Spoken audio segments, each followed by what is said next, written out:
বন্ধুগণ নমস্কার। প্রথমে অনুরোধ করবো আপনারা আমার চ্যানেলটি সাবস্ক্রাইব করবেন, ভিডিওটি লাইক এবং শেয়ার করবেন।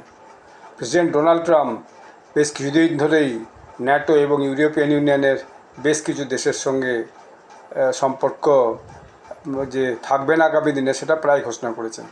কারণ ন্যাটোর যে দেশগুলো তারা তাকে সাহায্য করছে না। ন্যাটোরাও তাদের আমেরিকার ভরসাতেই যে ন্যাটো চলছে, অথচ তারা আমেরিকাকে এ ব্যাপারে কোনো সাহায্য করছে না। এটা ডোনাল্ড ট্রাম্পের কাছে মাঝে মাঝে আমরা পেয়ে থাকি। এখন দেখা যাচ্ছে যে তার যে ওয়ার মিনিস্টার, যুদ্ধমন্ত্রী বলা যায়, তিনি হচ্ছেন পিট Hegseth.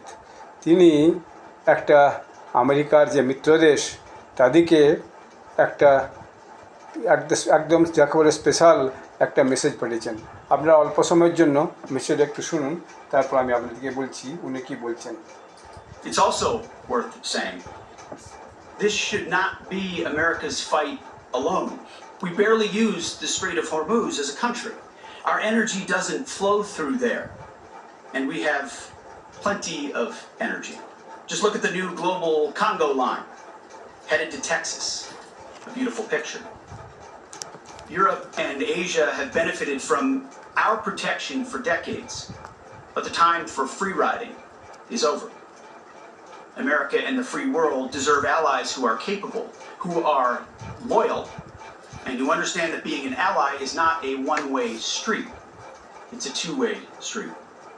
We are not counting on Europe, but they need the Strait of Hormuz much more than we do, and might want to start doing less talking and having less fancy conferences in Europe and get in a boat. It's also তিনি যেটা পরিষ্কার করে বলেছেন যে বিনা পরিশ্রমে সুবিধা নেওয়ার দিন শেষ। অর্থাৎ আমরা স্ট্রেট অফ হরমুজ খালি রাখার জন্য যুদ্ধ করব, আর তোমরা ওখান থেকে যাওয়ার সুযোগ সুবিধা তেল নিবে, সেটা হবে না। আমাদের এমন বন্ধু দরকার যারা আমাদের অনুগত, যারা সক্ষম, যারা বোঝে যে বন্ধুত্ব কোনো একতরফা নয়, যে আমরা তাদের জন্য করে যাবো আর তারা কিছু করবে না। আমরা এই হরমুজ প্রণালী ব্যবহার করি না। এখান দিয়ে আমাদের কোনো তেল বা কোনো এনার্জি সাপ্লাই হয় না। আমাদের নিজস্বই প্রচুর এনার্জি আছে। আমরা ইউরোপের উপর নির্ভর করি না, কিন্তু হরমুজ প্রণালী আমাদের চেয়ে তাদের অনেক বেশি প্রয়োজন। ইউরোপ এবং এশিয়ার দেশগুলোরই এতে বেশি প্রয়োজন। ইউরোপের দেশগুলো তাদের দেশে বড় বড় সেমিনার হলে বসে জাঁকজমকপূর্ণ সেমিনার করছে, সম্মেলন করছে, কিন্তু একটা জাহাজ জোগাড় করার কথা ভাবতে পারে না, যাতে করে তারা এখান থেকে যাবতীয় মালপত্র নিয়ে যেতে পারবে। ধন্যবাদ।